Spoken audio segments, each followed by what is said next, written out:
Ahoy, and welcome to the Jolly Reader. I'm your host, Captain Book, and I'm pumped to be here. Okay, first of all, it is actually today, St. Patrick's Day. So happy St. Patrick's Day. Also, for my YouTube people can see, but my podcasters can't. My hair is green. It will be back to purple soon, but I let it fade out to green, and it just happened to work out. But anyway, let's get to what we're talking about. Oh, wait, sorry, one more thing. So Allie, that's always at the end. My name's Allie. Thanks for listening to my mom. So she made me this for the Jolly Reader. So, we have to display it. So I don't have a good spot, but right now it's going to sit on my printer.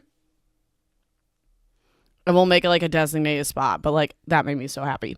Okay, so today we're covering part 2. This is just the book cover because I don't like reading with book covers on. You'll Be the Death of Me by Karen M. McManus. Friends, right there. Friends to the End. Oh my God, mirror. It's so hard to point at things.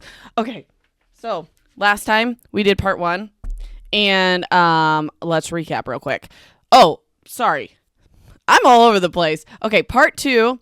Today, we're going to do chapters 11 through 21, pages 113 through 216, in case you follow us along in the book. But recap from last time. So, Cal has an inappropriate secret girlfriend who could be a murderer, but most likely isn't because that would be way too obvious. We all know how books go.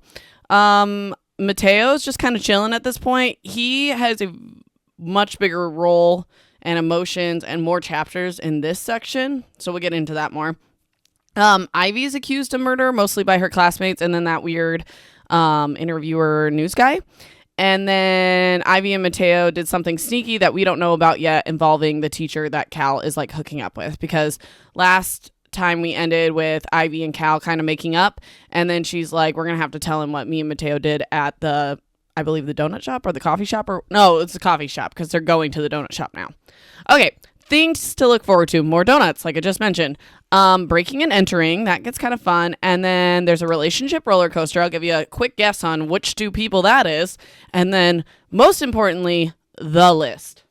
Also, I don't know why my dogs feel like wrestling. One of them will end up on that chair back there at some point. But anyway, let's jump into it. Chapter 11, Mateo. So, Cal takes them back to that weird donut shop. And Mateo is saying how he can't believe that Cal hooked up with the teacher. That teacher, obviously. We have major issues with that. I ranted about it last time. Not okay. I don't care how old he is. She's his teacher. That's wrong.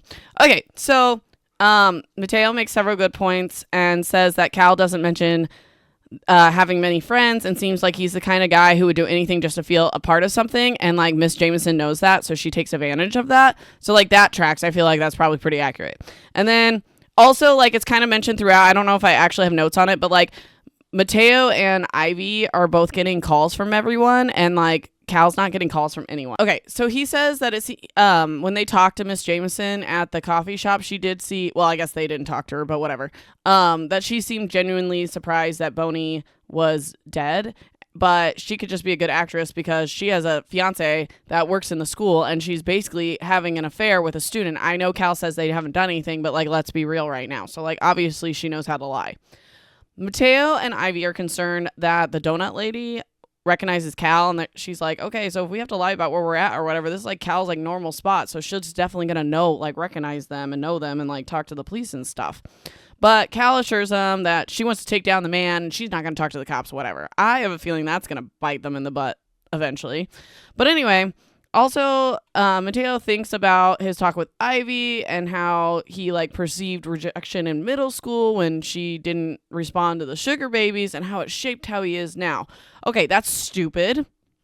Some girl rejecting you in middle school does not allow you just to become rude and mean. Well, he's not rude and mean, I guess. I don't know how to explain it. He's that's why I never commit, and that's why all this stuff with my family. And it's dude, it's not because she didn't see your sugar babies, okay? We don't get to blame women's rejection, even perceived rejection, for how you act, okay? We're not doing that. So anyway, he likes her, whatever. He's coming around to it. Who cares? We get into that more. I honestly, you guys are going to laugh. Throughout this whole section, I'm blah, blah, blah, their relationship, blah, blah, blah. But then, by the end of it, and you'll see what I mean, I'm why am I upset about this? Why do I want them to be together? But we'll get there. No spoilers. It's just the traditional teenage relationship thing we see in books. So anyway, they start walking back towards, they leave the donut shop. All of them are starting to walk back towards the apartment building where they found Boney, because they're thinking about because Cal accidentally grabbed his phone thinking it was Ivy's. So they're thinking about leaving Boney's phone nearby, not like inside the room, but nearby somewhere, and then just calling the police as like an anonymous tip or whatever. But as they're walking over there, there's like a crowd of people, and they see Dale Hawkins is doing interviews. So that's like the guy that Ivy's dad doesn't like, that does the news or whatever. And he sees Ivy in the crowd and like tries to follow her, and but the crowd gets too thick, and she like turns to pretend like she doesn't see him, or like, I'm not Ivy, blah, blah, blah. And then Ivy and Cal don't know that he saw her. Like, they're like, maybe he didn't see. We just turned around. But like Mateo does, because the way they got like stuck in the crowd. The other two are back at the donut shop, but he's like hiding behind like a pole or something, and he overhears the guy be like, oh, that was Ivy. Whatever, who cares? So then Mateo, like, now that they're separated a little bit, Mateo's thinking like, I should text them that I need to go home, because he doesn't want to be involved, obviously. And he wants to bail, and he's like, I'm not noticeably involved yet, and I don't want the police around my family. I don't want them around my cousin, because like, obviously all this stuff. So Mateo gets a text from Ivy saying they're back at the donut shop, and she's going to show Cal what they found at the cafe. So we figure that out pretty quick, which I like kind of went into and predicted a little last time. But anyway, he knows this is not going to go over well. So he decides to go back, because he needs to be there when they tell him. And he needs to be like, I'm going to bail. He needs to say that in person, right? So where am I at? Okay, so they all sit down at the donut shop. And Ivy explains that at the cafe, Mateo knocked over dishes, which we like heard from Cal's perspective. And then Ivy took the teacher's purse to the bathroom, and she like went through it or whatever. And she found the teacher's day planner. So she took that so they could look it over. And she like kind of goes in to explain that like her dad's day planner has like his whole life in it, which my dad had a similar one. It was like his little day planner, and like literally everything he did, every password, everything you need in that thing. Not super responsible, but something that was done. So here we are.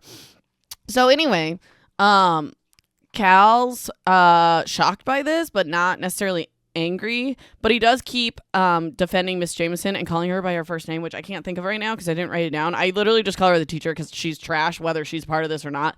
But like, ugh.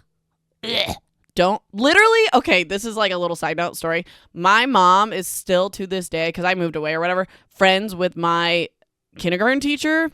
And, like, I see her, like, semi-regularly, like, when I see my mom. And I used to go trick-or-treating at her house, like, even when I was an adult, just, like, whatever, small-town vibes.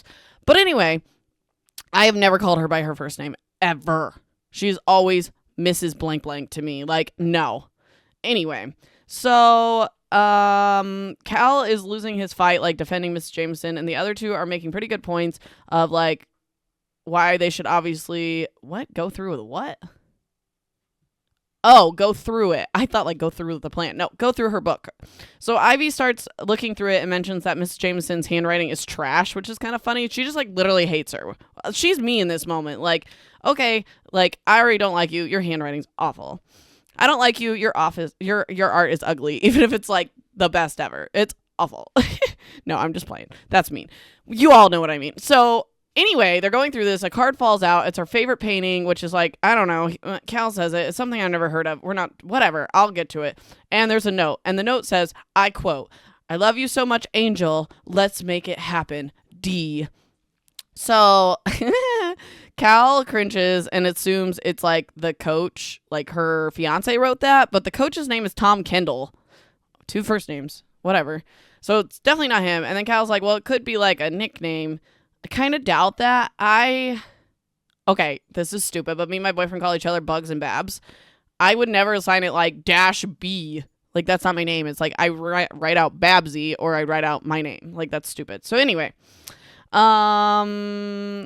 okay, so I have here like asterisk theory. I think it's the guy that owns the studio, but I couldn't think of his name at the time. We get back to that. So then they find a piece of paper that like falls out of the back. Also, like, I don't know how Ivy hasn't looked at these like scrap papers, or these haven't found out or fallen out before, but like whatever.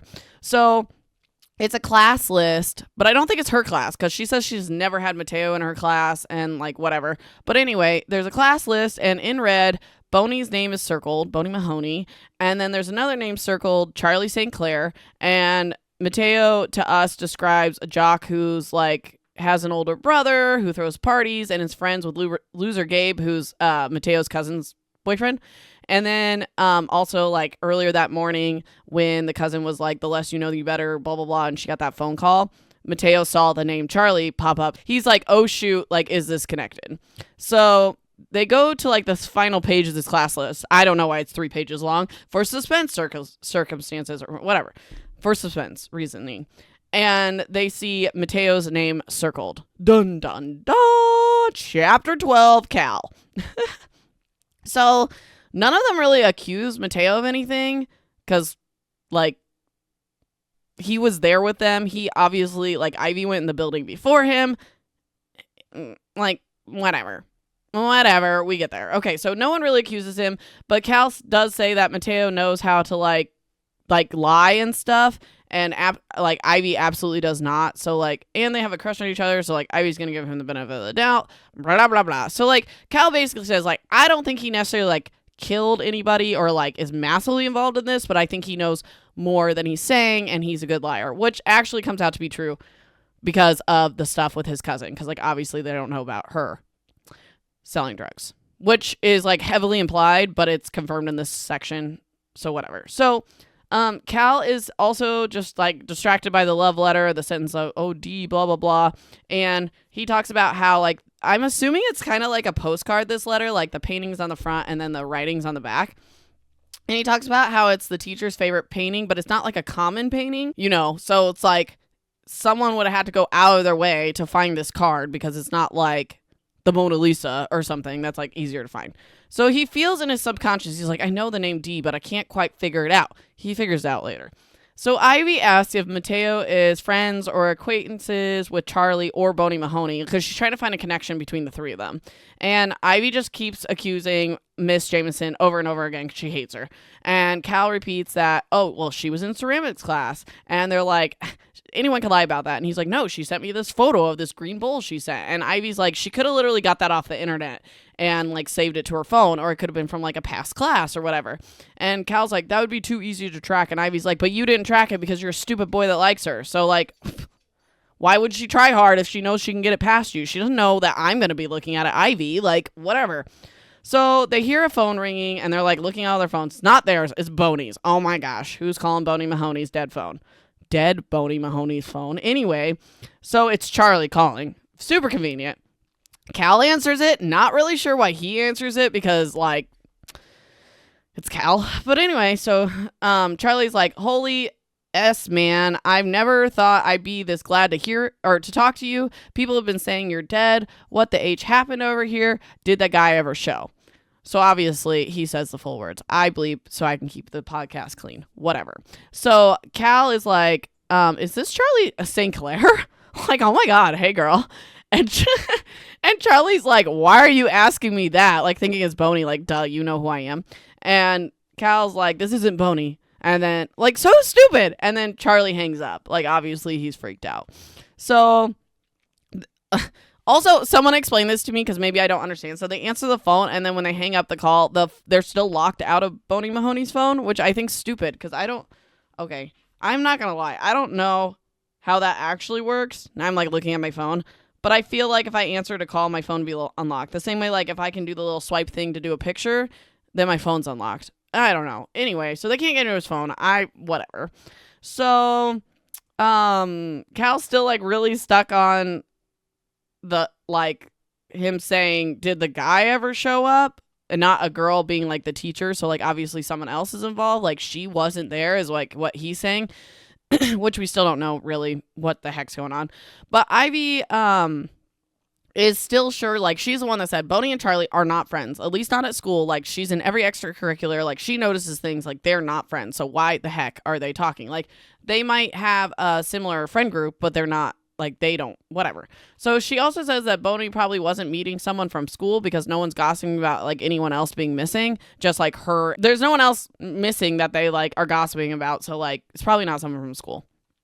But then they do bring up, like, other people missing. And obviously, like, Cal and Mateo are missing. And no one's talking about that right now. But we get there. So Ivy wants to talk to Charlie. But no one has his number, like, saved in their phones. Ivy's like, I'm going to call my brother since they play sports and maybe like he has Charlie's number from like a sports roster or something saved in his phone. Oh, we're on the same team, blah, blah, blah. So she calls him and he's like, what the heck is going on? And he's making like all these jokes about her being a murderer and stuff. But like, obviously her brother doesn't believe any of the rumors at school. He just like is mean to his sister. They have this like really complicated dynamic.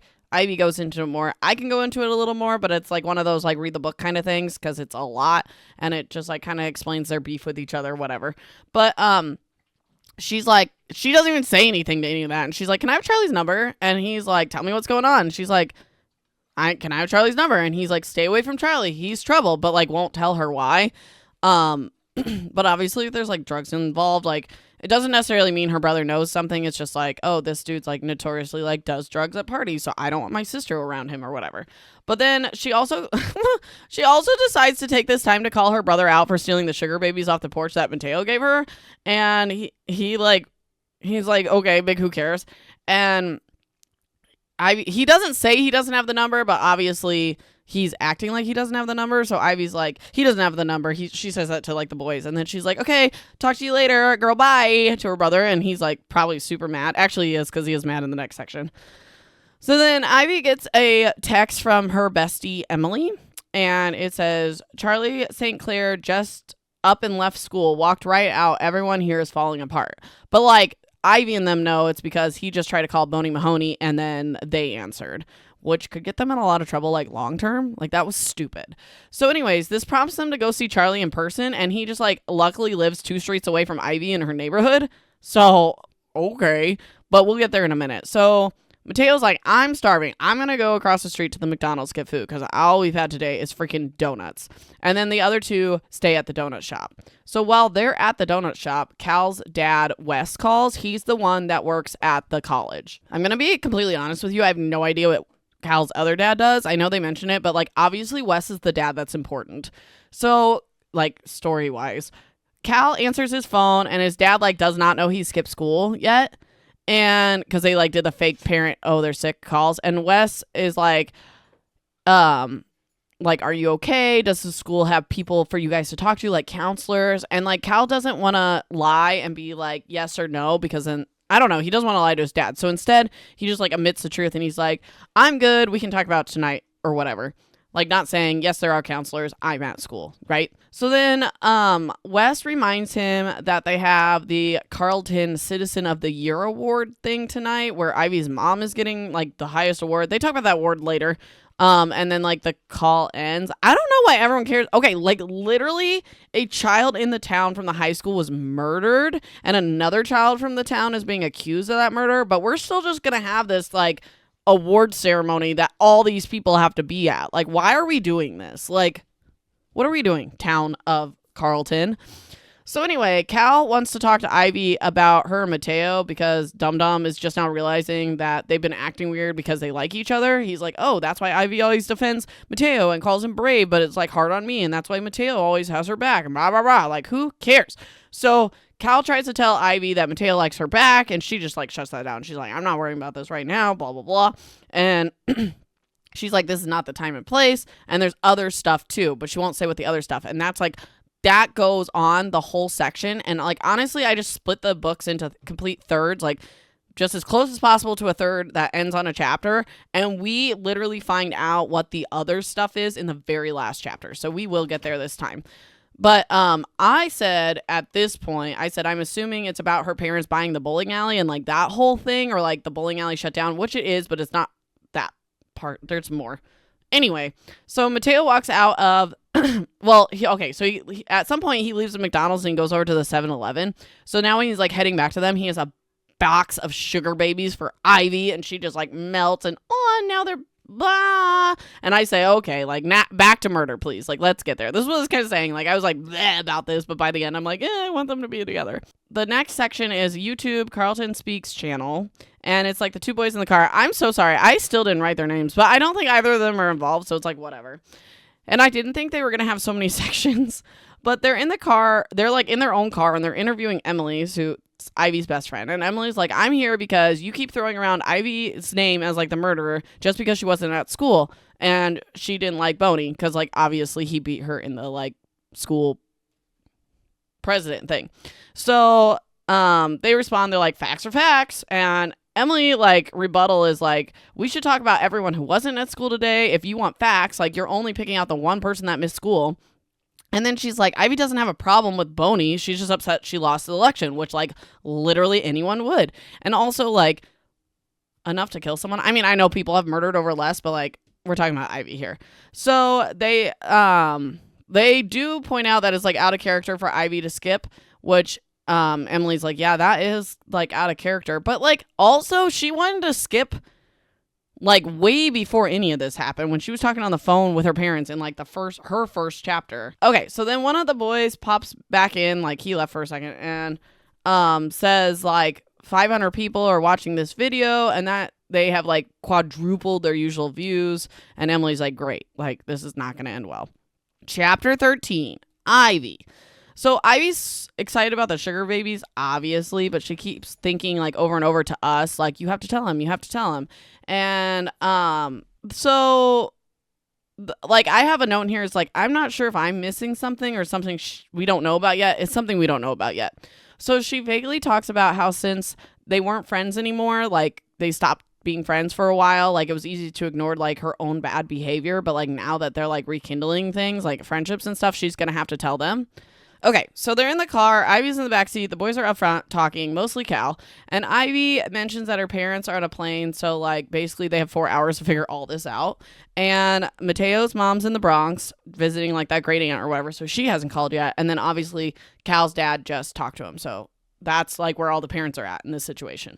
So then they make small talk, and Mateo talks about his mom's disease. So she has osteoarthritis. And he says that she's been working a few jobs and all that, blah, blah, blah, since they got sued and lost a bowling alley. And then, like, Ivy had no idea that his mom was even sick, I guess. And he said that she got diagnosed, like, right after the bowling alley got sued, like, within, like, the same month. And then Ivy's like, you have to tell him, but this is a bad time. And it's like, what are we telling her, girl? Like, come on, tell me. I won't tell him. It'll be a secret. Like, we good. We fam. So Ivy thinks back to how her dad met Mateo's mom back in August, like, met with her, like, had a meeting with her when all this happened, but he didn't mention anything about her being sick. But she's like, she was also sitting down during the meeting, so, like, maybe he didn't know she was struggling to walk, blah, blah, blah.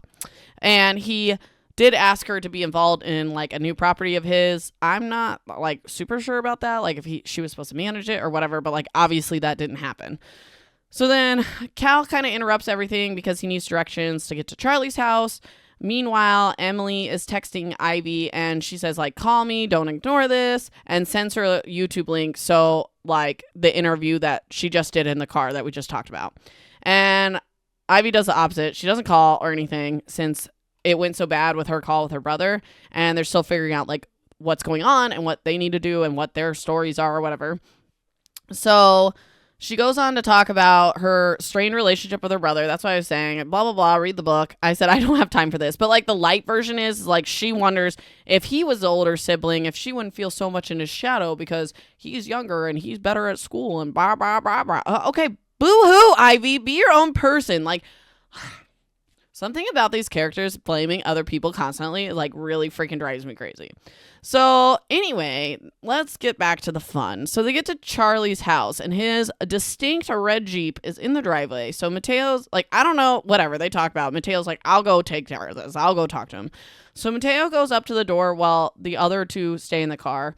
But, like, Cal's growing more suspicious. He's like, Mateo's on the list, and he wants to separate now. Like, what's up with that? And Ivy just kind of like, her rebuttal to that is like, he's brave, but it's because they don't know about the stuff about his cousin. So, like, obviously obviously Mateo is trying to protect his cousin.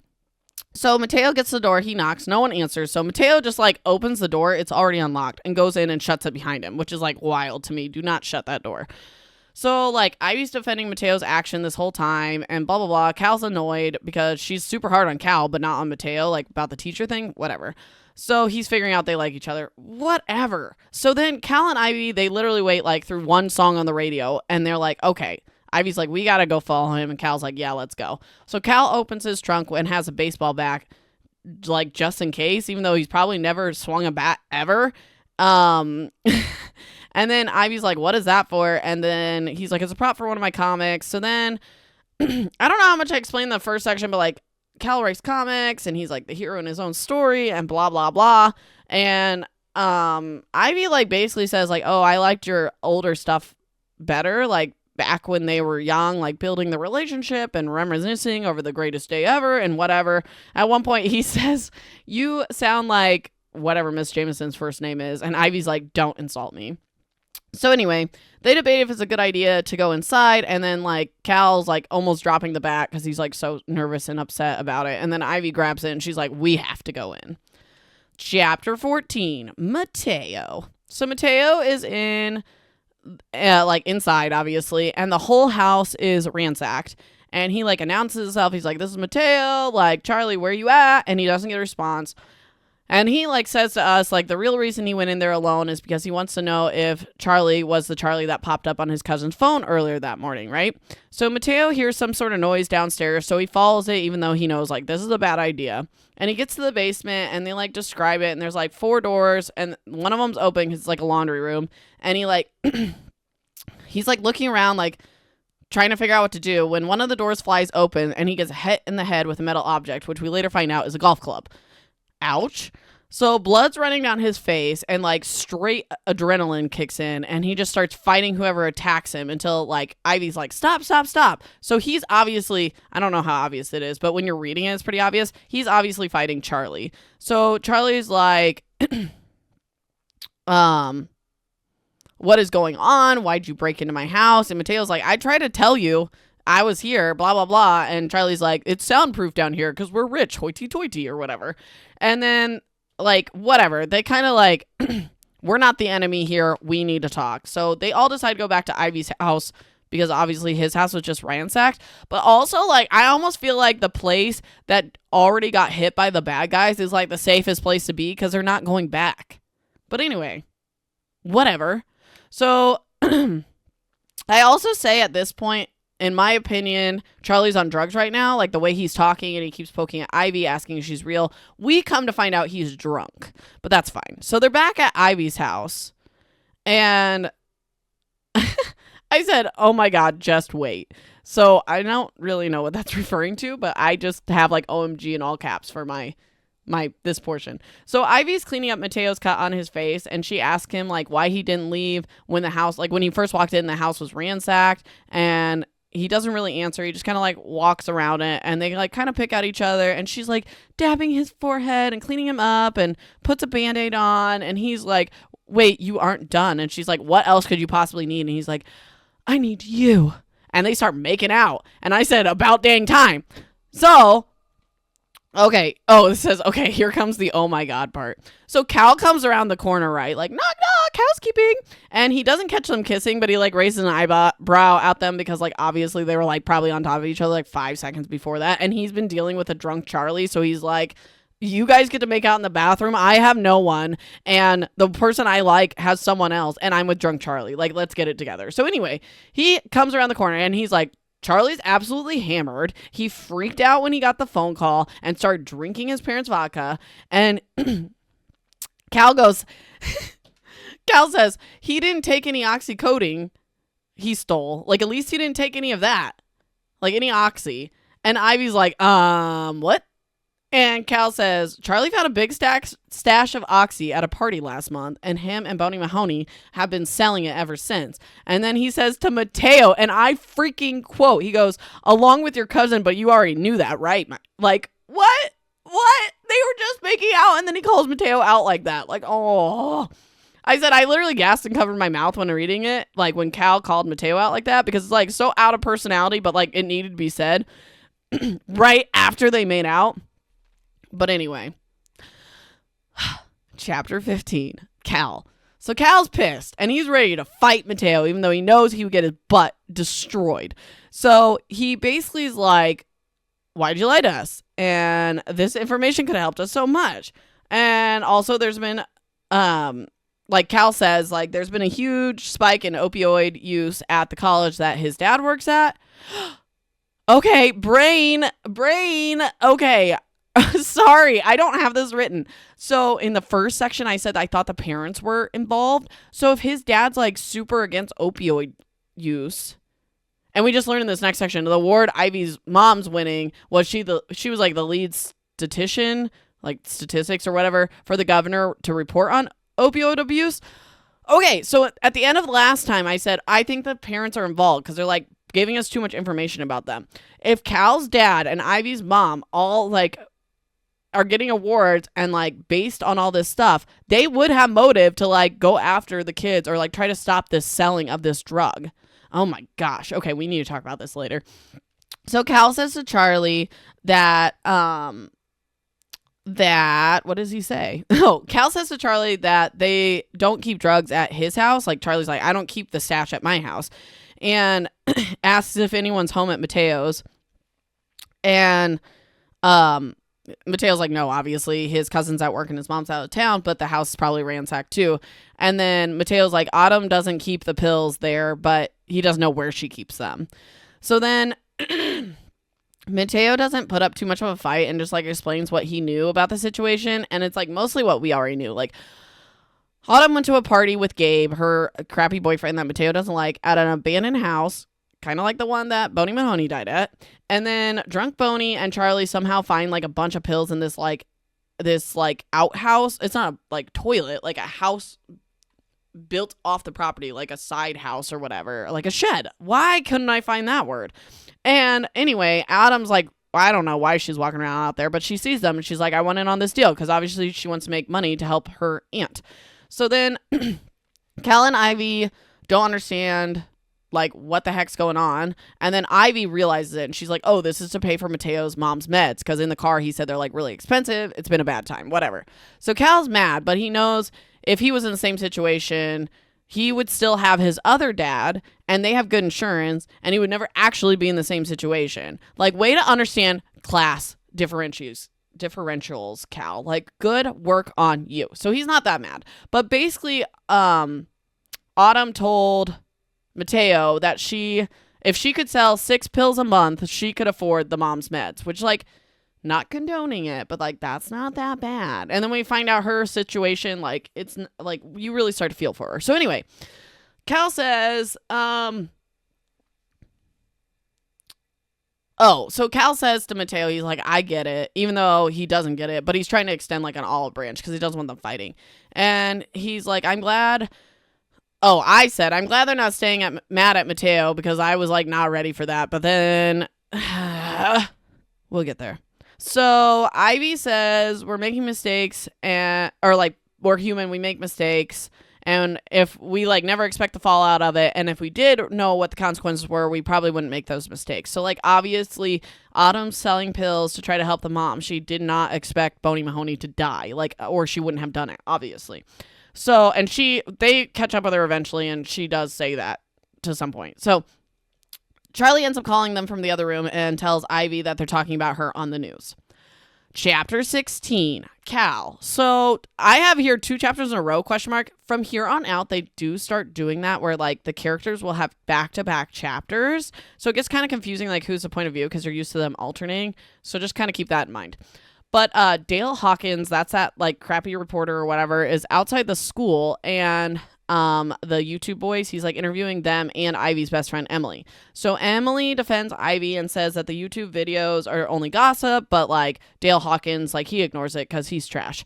And then he basically reports that Ivy had beef with Boney, wasn't at school, matched the description, and he says he saw her near the crime scene earlier that morning, but she left so he couldn't talk to her, which he did see her obviously up there by like the donut shop and stuff. So Ivy like pauses the TV and is like straight crashing out over it. She's like in a chair, like immobile. And then Cal goes back to questioning Charlie because he wants more information. And he's like, when Charlie called Boney's phone and Cal answered it, he said, like, Charlie said, did the guy show up? So Charlie explains, like, he's like, what does that mean? And Charlie explains that some dude called Boney Mahoney's burner phone, because they all have burner phones because they're selling drugs, obviously, over the weekend and wanted to place a big order, like 20 times what they normally sell, which is insane. And then Boney told Charlie to tell Autumn, or not to tell Autumn. Boney told Charlie not to tell Autumn because she would only hold them back because she's obviously not trying to like score a bunch of money or become like this big time drug dealer. She's just trying to freaking help her family. So Boney says, like says to Charlie, oh, I'll explain everything once I've made the connection. And like that's super vague, but whatever. So then Charlie says like the guy gave Boney the address to where they met, like the studio, and the code to get into the building. That's how Boney just like walked in there and knew the code. So like Cal originally thought it was because he was like hooking up with the teacher too or whatever. So Charlie did try to call Autumn, but didn't hear from her, like to try to stop the thing, and no one's heard from Autumn all day. But like, spoilers not spoilers, like she's fine. Right now she's fine at least. So Ivy perks up by this conversation, asks if Boney ever said anything about Miss Jameson, and Charlie's like, no, why? And then they explain like the whole list they found, like why is your name circled on the list, blah blah blah.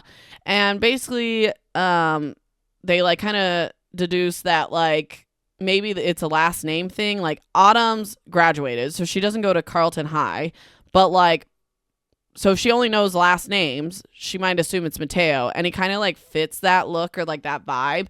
They explain it like he's kind of not like a loner, but he's like quiet, and obviously he knows how to fight and like think blah blah blah, and comes from a broken home. Who cares? Stereotypes, right? So then Charlie starts hitting on Ivy, calling her hot and trying to get her to relax next to him on the couch, but Mateo like shuts that down quick, and also it's like, ugh, super ick. So Mateo asks if Miss Jameson is a part of a drug ring working with the guy Boney talked to. And did she figure out that they stole the drugs, so the guy tried to buy them back from Boney or like make a partnership with him to sell it? Like maybe it was their drugs stashed that they found.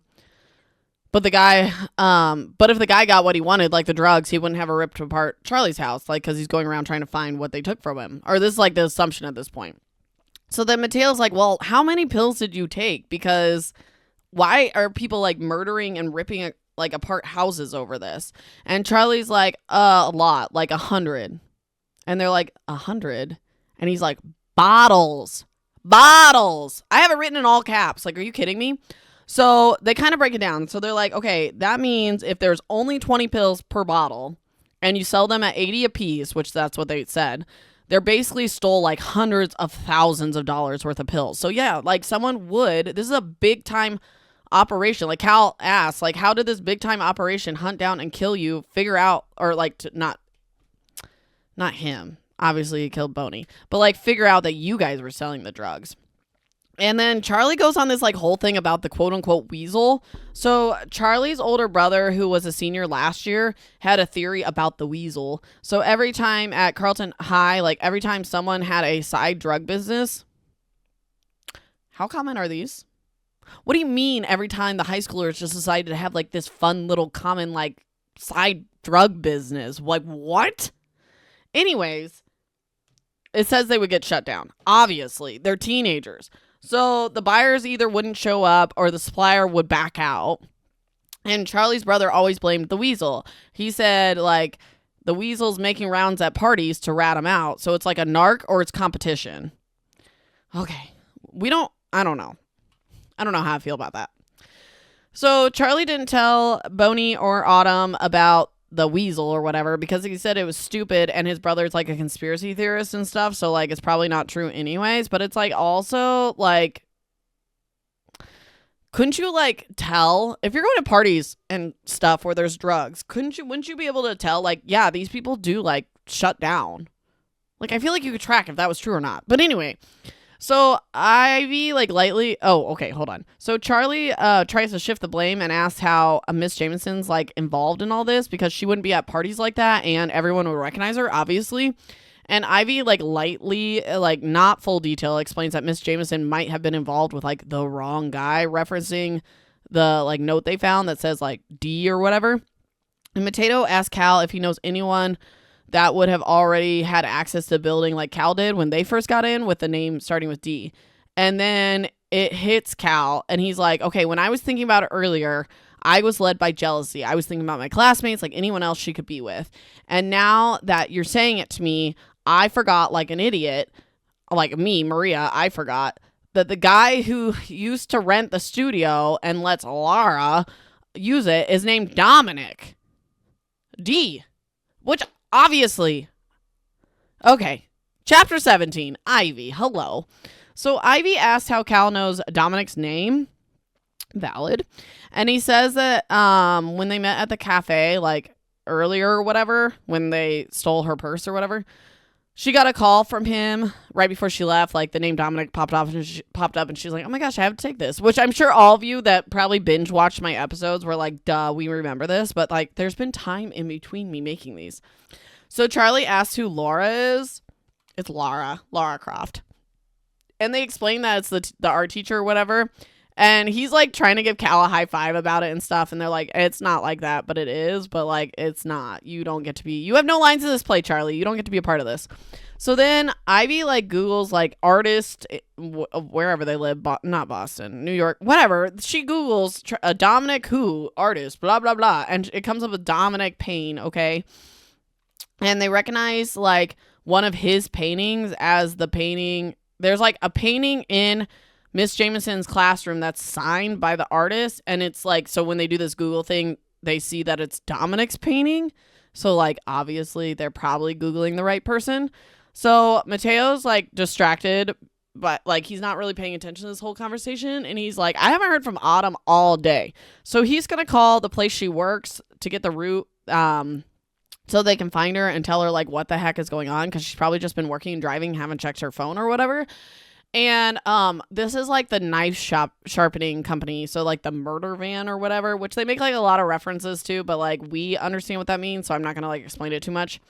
But so Ivy talks to us about how she's feeling right. Oh, is this her chapter? Oh, it is. Okay, sorry. Ivy talks to us about how she's feeling when she's with Mateo and like blah blah blah, and she knows he'll stop liking her when she finally stops lying to him.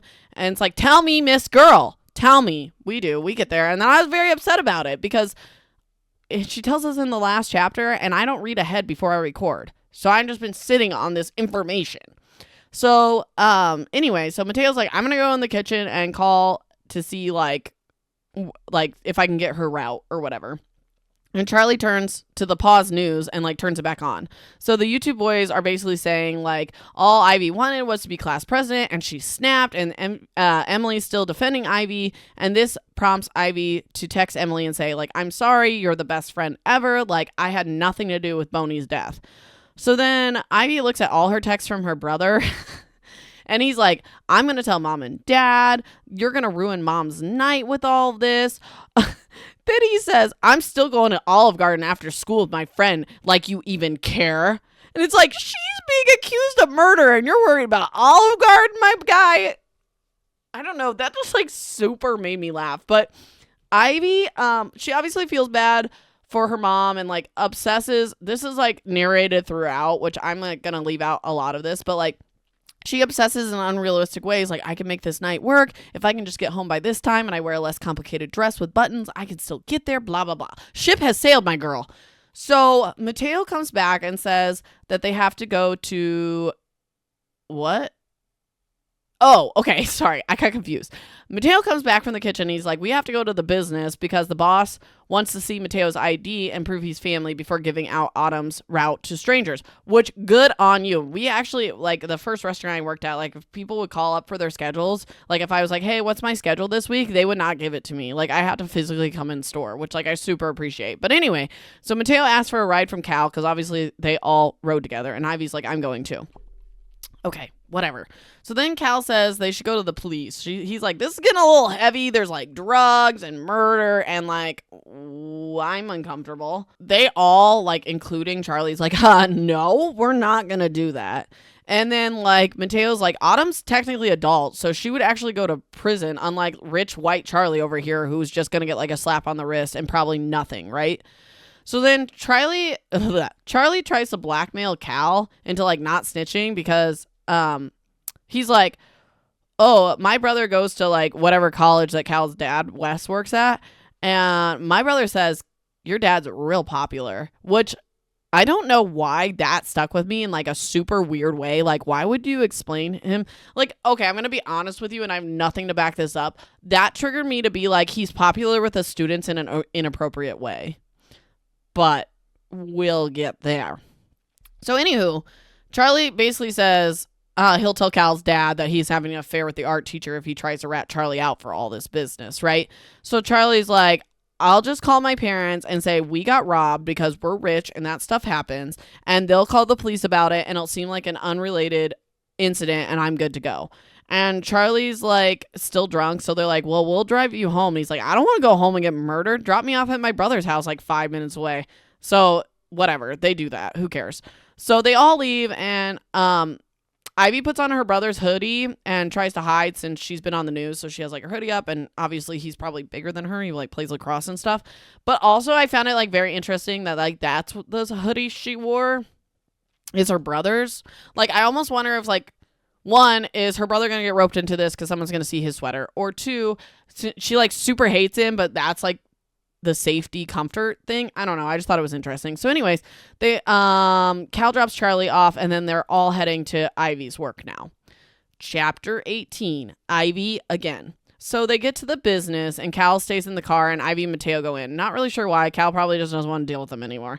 So they find like the old man that Mateo talked to on the phone, and he's like, they're like, we need the schedule, and they're like, he's like, give me 5 minutes. I got stuff to do. I don't care about your murder. And Ivy and Mateo are like, okay, we're just going to talk in this dank hallway for a while. And Mateo's like, okay, on the drive over, I looked up Dominic and found some stuff on him.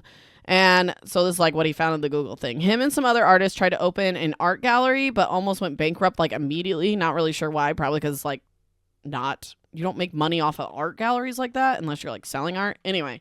Then magically there was an outside investor, so like they're fine now. And Mateo's like, well, who keeps using a studio they're not even renting, like where Boney got murdered? And then Ivy's like, so the fallout can land on the new owners. So I was like, that's an interesting theory, obviously. And then Ivy's like, the anonymous tip, like there was a blonde woman seen blah blah blah. She's like, well, that's got to be about the teacher and not me. And Mateo's like, well, maybe the person that killed Boney saw Ivy when she first walked in, because she was the first one into the building, and then she heard like noises and she followed them upstairs. So like maybe this person just killed Boney Mahoney, caught glimpse of her, ran, and then made an anonymous report. Hey, I saw this blonde girl in the building, to try to take the suspicion off of them and put it on her, not knowing who she is or whatever. So the old man comes back and he's like, what happened to your face? Because Mateo obviously just got beat with a freaking golf club. And Mateo's like, car accident. And then he's like, we had a different family emergency, so I need to talk to Mateo. Or not to Mateo, to Autumn. And the guy's like, okay. And he's like, your family must be really going through it, because another man urgently called and trying to get her scheduled right before you did.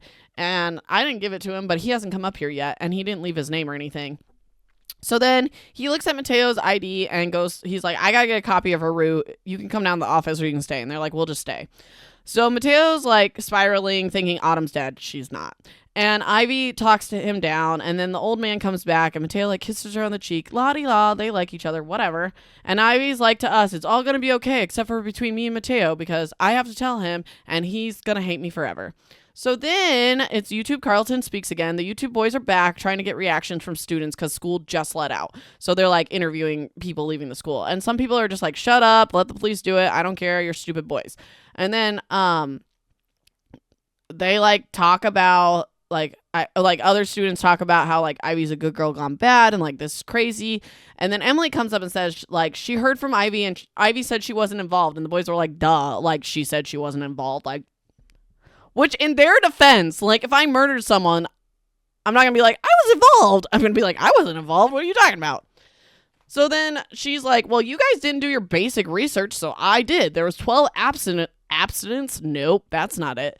There was 12 absences today, and 2 others were seniors. And then that's Mateo and Cal, obviously, which she, like, calls out. But the funny part of this is, like, multiple times, like, people, including the YouTube kid, is like, who's Cal? Like, who is this kid? Who is this Cal? He's a nobody. Which kind of goes back to Mateo saying, like, maybe the teacher saw that in him. But anyway, Zach, he's one of the YouTube kids.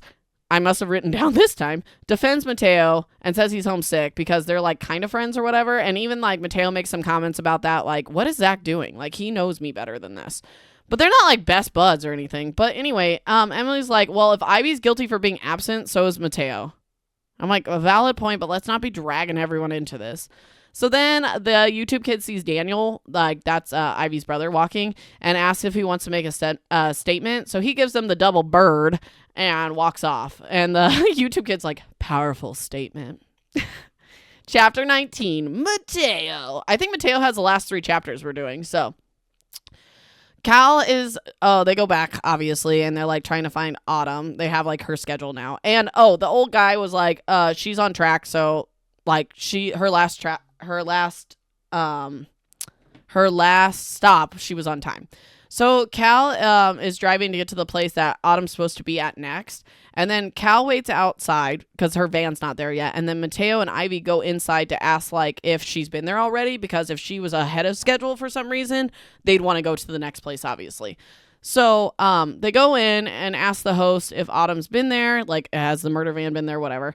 And she's like, I don't know. I'll have to ask the manager because she doesn't deal with kitchen stuff or whatever. So Mateo and Ivy are talking, and they talk about how weird, like, that the tipster about the blonde woman called that Dale whatever police show, or not police show, news show, and the police, instead of like some big network, they just called some like dinky news station. And I'm like, well, he's involved in a way to like make his career. You know what I mean? Like, he's involved somehow, but not necessarily in the drugs, but like, I like low-key think, I don't know, I have some theories about this. Sorry, I'm like processing. But it's like, maybe like, because he doesn't like Ivy's parents, like maybe he wants to try to like rope Ivy into this to like get back at them for everything that I explained last episode. I don't really know. There's something there though. I can't quite piece it all together. Anyway, you can always tell me, message me, or like comment. I always like to hear people's theories, but no spoilers if you've read it. Now, if you guess it right, that's your business. So anyway, while they're talking, Cal just like busts into the bar or whatever they're at, and Mateo, with Autumn, and then Mateo gives her like the biggest hug ever, even though they're probably not like a hugging family. And she has like no idea what's going on and hasn't checked her phone all day. And Mateo's like, we need to talk like time now. Chapter 20, Mateo. So they're all piled into this murder van. It's like punching everything in sight and like hurting her hand because of it. And like, read the book situation, but Mateo explains like after her parents died and she moved in, she'd punch walls a lot. That's how she worked through things, blah, blah, blah. He knows she's not a danger. The other two are like, this is kind of scary. But anyway, she obviously didn't want anything bad to happen to Boney Mahoney, obviously. And then she explains, like, she's like, I only had one customer. He worked with me at my other job, and he gets migraines, and the doctor wouldn't treat it. So that's the 6 pills or whatever a month that she was selling, which, like, valid. So she told Boney Mahoney not to go to Boston to like meet this guy or whatever. I don't know if she, whatever. So then, she's like, I got to turn myself in. Like, I don't want to be a part of this. Like, I made a mistake. This is awful. And Pintail's like, no, you need to go take care of Ma. That's what he calls her. His mom, Ma. And he's like, you owe me for like doing all of this. And she's like, okay. So he tells her, you're going to take a bus, you're going to go to the Bronx, you're going to surprise mom, say, oh, I want to see the great aunt for her birthday, convince the mom to stay in the city for a few days to keep them safe, because obviously someone's going around targeting Mateo or her or whatever, or both. So, and then Mateo's like, I'm going to stay here with Cal and Ivy because the cousin's like, come with me or whatever. So, and they're going to try to figure out what to do next. Ivy says that they should go to the school because Mrs. Jameson's classroom has like that painting, and they can compare the signature on the painting to the note that's signed like D or whatever to see if it's like the same person, which is like kind of a good idea, but also like probably a waste of time because what is the odds? So anyway, also conveniently, Ivy has a key to the school because some fundraiser thing she was doing last week and she hadn't had time to give it back or something. So then before they part ways, Autumn super intensely like looks at Cal and Ivy and is like, promise me if things go south, you have to turn me in. Like, save yourselves, turn me in. I did this. I did the mess. I'm not going to be upset. Like, just do it. And they promise. And like, Ivy's like kind of reluctant about it. But she's like, Ivy, promise me. And Ivy's like, okay. So anyway, they go their separate ways. Like, Autumn's going to Boston or whatever. And then Ivy says to Mateo, she's like, I have to tell you something. You guys, it's not good. It's really not good. Okay, chapter 21, Mateo. I hate it. I hate all of it. That's literally my note. I literally didn't think I cared about the relationship. And here I am caring. Look at me. So, okay. So they're all in the car. And they're like, we need to talk. But Ivy's like, we're never going to get away from Cal at this point. So like Cal, like earmuffs, you know? And so he's like, I'm invisible. Don't worry about it. And Mateo's being all lighthearted and laughing and like, oh, he should really have superpowers, blah, blah, blah. And Ivy's super serious. She's like, no, like I actually have to talk to you. So she brings up like, she's like, well, it all started when I read my aunt's romance novel in front of the school or whatever. And Mateo's like, says to us, like he narrates to the reader, he's like, most people wanted to laugh with her, not at her, but she like cannot lighten up. So then it like kind of flipped on her. Cause like, I kind of feel that because of, okay, I do embarrassing things on this podcast all the time, but I like think it's funny cause I'm weird. Like, but also if you want to laugh at me, that's fine too. That's your business. But like, I get it. So anyway, Ivy explains like after that, she wanted to get back at her brother, but like didn't know how. So like at some point, her brother asked her to pick her up from Patrick DeWitt's birthday party at Mateo's mom's bowling alley. Dun, dun, dun. So when she gets there, he's like, come pick me up. I'm bored. And she's out running errands. Okay. So then she gets there and he's like, no, I'm having fun. I'm doing trick shots with my friends. I'm so much better than you. I hate you, Ivy. And for some reason, Ivy brought her bag from CVS from like her errands into the bowling alley, which I don't really understand if she was gonna pick up her brother, but maybe once she realized, it's also a book, so I don't know, I'm trying to over explain this, but like maybe once she realized he wanted to stay, she was like, there's stuff that can't stay in the car because of the weather or something, I don't know, whatever. So she finds in the CVS bag, she's like, I have some baby oil. Okay. So then she spills that on the lane, hoping her brother would slip and look stupid and get laughed at, which like probably wouldn't even actually happen. Like even if he did slip, like, I don't know. Well, they would laugh, but not like at him.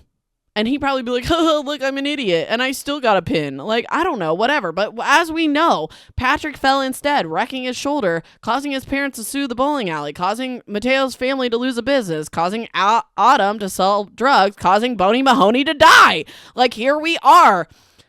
Okay, so Mateo's like furious. Now me as an outsider, it's like clearly Ivy did not intend all that to happen. And in my personal opinion, the blame falls on Patrick's family and all that because he was fine for like suing them and stuff.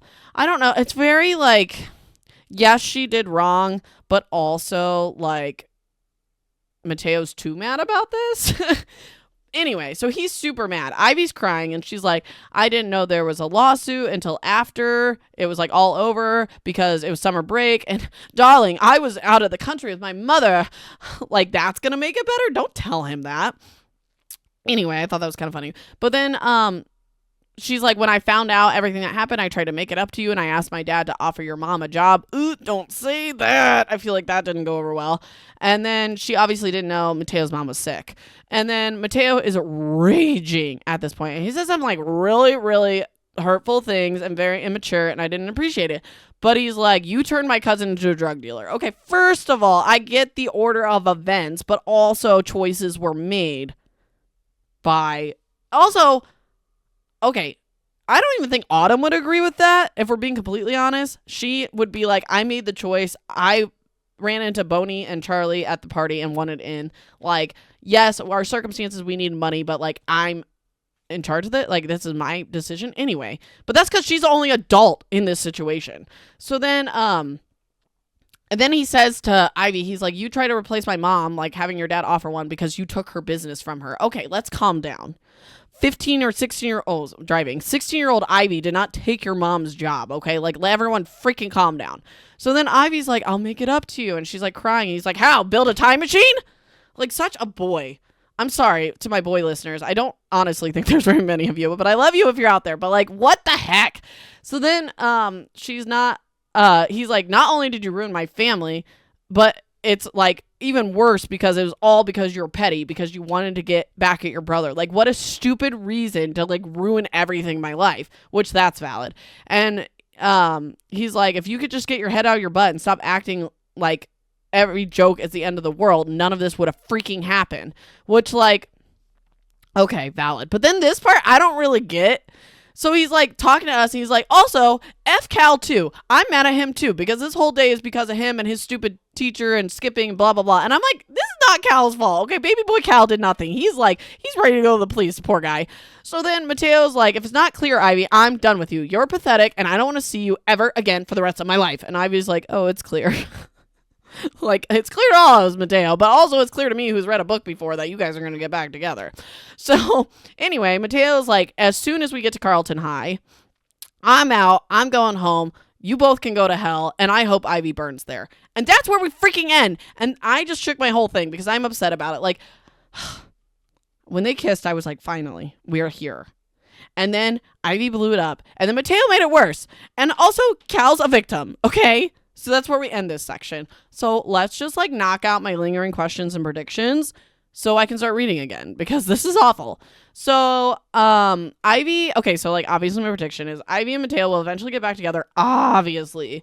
And I think it's because one will save the other or something, like in the climax of confronting whoever, Ivy's going to save Mateo and he's going to be like, you really do care about me and didn't want to ruin my family.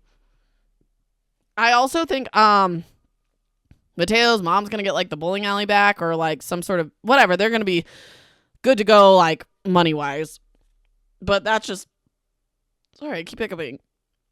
Ooh, that's just how books go, you know? And then I like, which I talked about this before, but it says the news guy is definitely involved, like maybe not with the drugs, but to get the story early. So he's a sketchy dude, obviously. Miss Jameson is involved, but probably indirectly, right? She probably just is like a contact point. Like, yeah, I know these kids are selling drugs. Dominic, shut this down, right? And then also, okay, so I kind of mentioned this earlier too, but like I literally have nothing to back this up, but I also think that Cal's professor dad Wes is like super sus because he's the only parent that called them, which I get like the other ones have like excuses supposedly, but like you'd think the school would have sent out like a mass message like, hey, it's chaos down here. Like, what are we doing? So, like, well, and then also, like I mentioned how Charlie said he's popular at school or whatever. And then he like freaked out about the teacher at the college hooking up with a student because it's a whatever of power, which I agree with, whatever. But like also it's like kind of that feeling of like people that accuse you of cheating are usually the ones cheating, you know? So like he's really freaked out about it, but maybe he's also doing something. And also like I know he's not a real person, but if I'm wrong about this, I like kind of feel bad, right? Sorry, Wes. So anyway, I hope you enjoyed this and I'm hoping to get the next episode out literally next week. I'm trying to do weekly. In closing, though, thank you for listening. You can find me on Instagram, Facebook, TikTok, YouTube. YouTube videos come out a day before the actual podcast videos. If you're on YouTube, obviously ignore. At the Jolly Reader Podcast for like literally everything. Subscribe to on anything you listen to me on for new notifications for when new episodes are posted. If you're on Apple Podcasts, please leave a review. And that helps the algorithm for new crewmates find the podcast, share with everyone you know and love. And I have like a donation link always in the notes. I just use that money to help buy books because I buy physical books for all this. And then if you like secondhand embarrassment, stay tuned for the outtakes as always. And I will talk to you next time for part 3 of, I forgot what it's called. You'll Be the Death of Me by Karen M. McManus. And until we sail again, this has been the Jolly Reader. Bon voyage.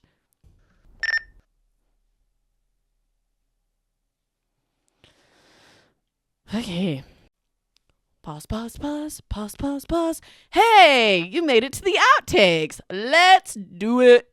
And also, I have to turn this down because it's like going to sound like I'm screaming into my mic. Okay.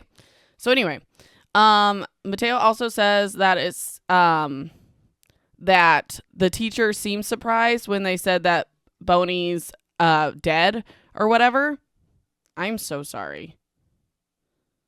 Oh, I gotta call them back. Hold on. Okay, we're just gonna mute this for now. Okay, I'm gonna restart that sentence. Hold on. Oh my goodness.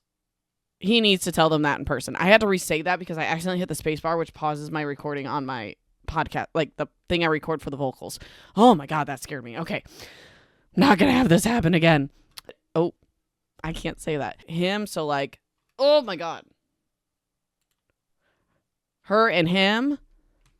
Oh my gosh, I paused it again. That freaked me. Okay, I need to stop putting my hands down there. So anyway, which, well, I guess he would have been saved under his name and not a phone number when it pulled up. Hold on. What? Hey, girls, stop. Well, since I had to break up that fight, I'm going to have to crop this anyway. I'm getting a drink.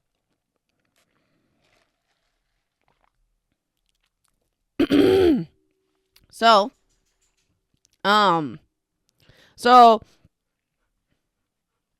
hi, Miss Rory. So then, Sonny, everyone stop. Oh my God, my dogs are just chugging water, and that water's not even for them. It's for the cats. I have to call someone back here in a minute. Okay. So Ivy's in the back seat and the boys are up front talking, mostly like Cal's talking, and I'm about to kick my dog out of here because she's whining. Hold on. Go. Go. Get out of here. Also, yes, I'm wearing sweatpants. Life's too short to wear uncomfy pants every day. Like, let's be real. Let me look at this.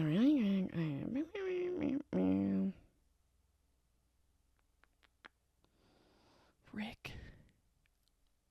I'm trying to think. That was weird that I said that, but it's a work thing. So, that's my mommy. So, oh,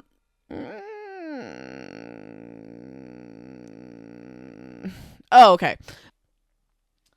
Oh my goodness. I got the text that my toll fines or whatever that we all get. Anyway.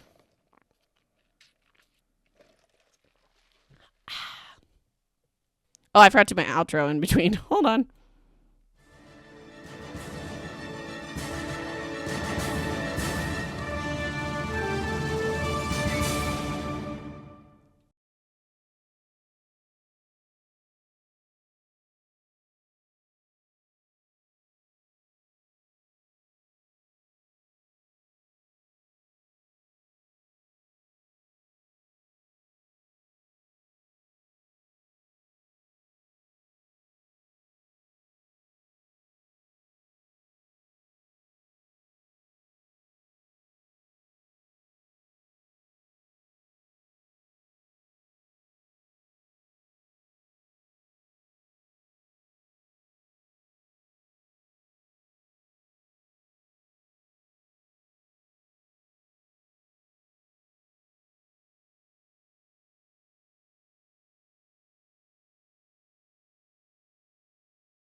So he's like,